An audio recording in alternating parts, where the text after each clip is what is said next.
Là, on a une couleur uniforme et tout, il n'y a pas les petits points noirs. Hein, on va faire ça. Au menu, de savoureuses croûtes au fromage, ambiance suisse romande, un vrai plaisir pour ce chef cuistot au talent reconnu.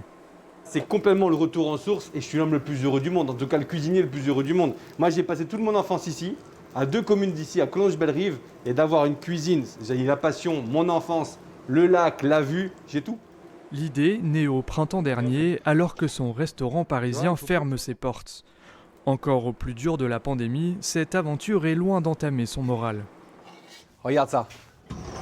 La star du restaurant, c'est la vue. Regarde cette vue incroyable. Donc là, on va mettre le bar, lounge, on garde la perspective. Tu vois, tout le lounge là, des canapés, la perspective sur le lac. Et ici, là, après le restaurant, on ouvre.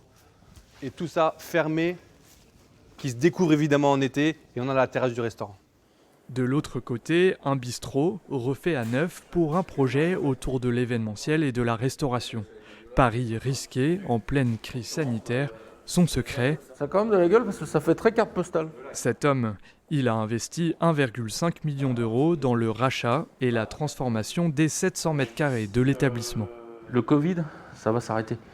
Et puis il va y avoir un monde après le Covid. Et ce monde après le Covid, on va avoir besoin de lien social, on va avoir besoin de voir les gens, on va devoir les sortir des écrans. Et ils vont vouloir se sortir des écrans.